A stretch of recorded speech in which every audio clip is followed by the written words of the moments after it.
Hi అండి, welcome to my channel. ఇంకొక easy రెసిపీతో అయితే మేము ముందుకు వచ్చేసాను. ఇక్కడ నేను 4 నాటుకోడి గుడ్లు తీసుకున్నానండి. వాటిని ఆల్రెడీ ఉడికించేసి పక్కన పెట్టుకున్నాను. ఎండు నెత్తళ్ళు, గుడ్డు, ఎండు మెత్తళ్ళు కాంబినేషన్ ఈరోజు రెసిపీ అయితే. స్టవ్ ఆన్ చేసుకొని ఒక మూకుడు పెట్టేసుకొని ఇందులో తలకాయలు తీసేసి క్లీన్ చేసుకున్న మెత్తళ్ళు అయితే డ్రై రోస్ట్ చేస్తున్నాను. మరీ ఎక్కువ రోస్ట్ అవ్వక్కర్లేదు. లోపల ఇసుక ఏమన్నా ఉంటే ఆ హీట్కి ఆ ఇసుక అనేది రాలిపోతుంది. అందుకే ఈ విధంగా ఒకసారి రోస్ట్ చేసి గోరువెచ్చని నీళ్ళు అయితే పోసుకొని నానబెట్టుకుంటున్నాను. ఇక్కడ ఉడికించిన గుడ్లు ఆల్రెడీ ఒలిచేసి చాకుతో ఘాట్లు పెట్టుకొని అయితే పక్కకు తీసుకున్నాను. ఈ కాంబినేషన్ అయితే చాలా చాలా బాగుంటుందండి. ఈ కర్రీ ఎక్కువ మా అమ్మ వాళ్ళ దగ్గర అయితే తినేవాళ్ళమండి. అంటే మా అమ్మ వాళ్ళ మేనత్త అనమాట. వాళ్ళ దగ్గర ఎక్కువ తినేవాళ్ళము. మా అమ్మ వాళ్ళ దగ్గరికి వెళ్ళినప్పుడు చూడండి, నానిన మెత్తళ్ళని ఈ విధంగా గోరుతో ఇలా పైన పులుసు అదంతా క్లీన్ చేసుకోవాలి. ఈజీగా వచ్చేస్తుంది. చక్కగా 4-5 సార్లు కడుక్కొని ఈ విధంగా నీట్గా వచ్చేటట్టుగా కడుక్కొని పక్కన పెట్టుకోవాలి. ఎండు రొయ్యలు కోడిగుడ్డు కాంబినేషన్ కూడా చాలా బాగుంటుందండి. ఇప్పుడు స్టవ్ ఆన్ చేసుకొని ఒక బాండ్లీ పెట్టుకొని 5 స్పూన్ల నూనె వేసుకుంటున్నాను. నూనె కొంచెం ఎక్కువే ఉండాలండి.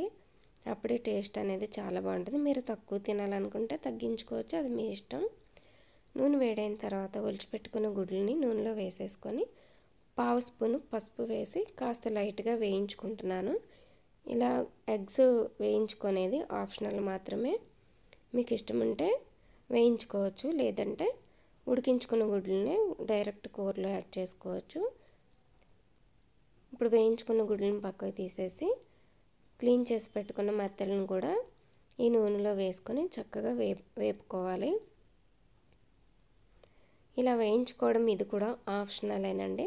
కొంతమంది వేయించకుండా కూర మిడిల్లో అయితే యాడ్ చేస్తారు. నేనైతే ఇలాగా వేయించి కర్రీలో యాడ్ చేసుకుంటాను.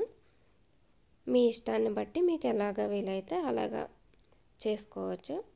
ఇప్పుడు అదే నూనెలోకి 4 పచ్చిమిర్చి, అలాగే సన్నగా కట్ చేసి తీసుకున్న మీడియం సైజు ఉల్లిపాయ ముక్కలండి ఇవి వేసుకొని వీటిని కాస్త వేగనివ్వాలి. దీనిలోకి రుచికి సరిపడా సాల్టు, ఇంకొక 1/2 స్పూన్ పసుపు అయితే వేస్తున్నాను. ఇది కూడా వేసి చక్కగా ఉల్లిపాయ ముక్కల్ని అంతా పట్టించేసి మూత పెట్టి మగ్గనివ్వాలి. ఇందులోకి నేను అల్లం వెల్లుల్లి పేస్ట్ కానీ ఏమీ వేయట్లేదండి. మీకు ఇష్టం ఉంటే మీరు వేసుకోవచ్చు. నేను సింపుల్గా చేసి చూపించాలనుకుంటున్నాను కాబట్టి. స్టార్టింగ్ కుకింగ్ నేర్చుకునే వాళ్ళు ఉంటారు కదా, బిగినర్స్, వాళ్ళకి యూజ్ అవుతుందని ఈ విధంగా చేసి చూపిస్తున్నాను. ఇప్పుడు దీనిలోకి 2 స్పూన్ల కారం వేసుకుంటున్నా. కారం పచ్చివాసన పోయిన తర్వాత పండిన టమాటా ముక్కలు కూడా వేసుకొని అవి కూడా మగ్గిపోయిన తర్వాత వేయించి పెట్టుకున్న గుడ్లు మెత్తలు కూడా ఇందులో వేసేసుకొని ఒకసారి అంతా కలుపుకొని కొంచెం ఇందులో మగ్గించుకోవాలి.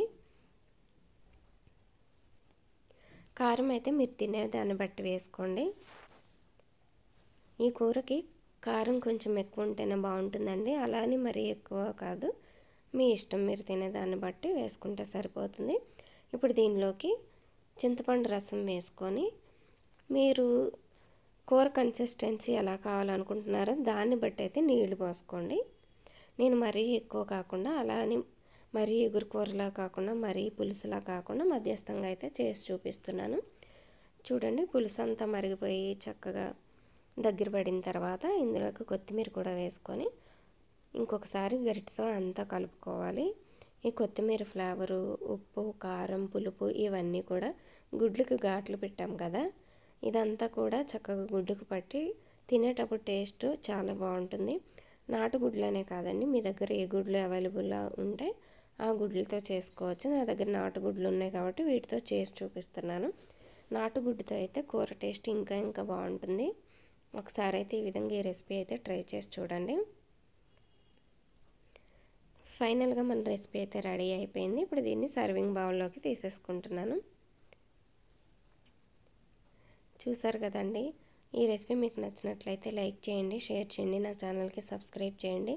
చాలామంది చూస్తున్నారు కానీ సబ్స్క్రైబ్ చేయట్లేదు. నా రెసిపీస్ మీకు నచ్చితే కనుక సబ్స్క్రైబ్ చేయండి. బెల్ ఐకాన్ మీద ట్యాప్ చేస్తే ఆల్ అనే సబ్స్క్రైబ్ అనే ఆప్షన్ వస్తుంది. సబ్స్క్రైబ్ మీద క్లిక్ చేసి ఆల్ అనే ఆప్షన్ క్లిక్ చేస్తే నేను ఎప్పుడు వీడియో పెట్టినా నోటిఫికేషన్ రూపంలో ముందుగా మీకే వస్తుంది. Thank you.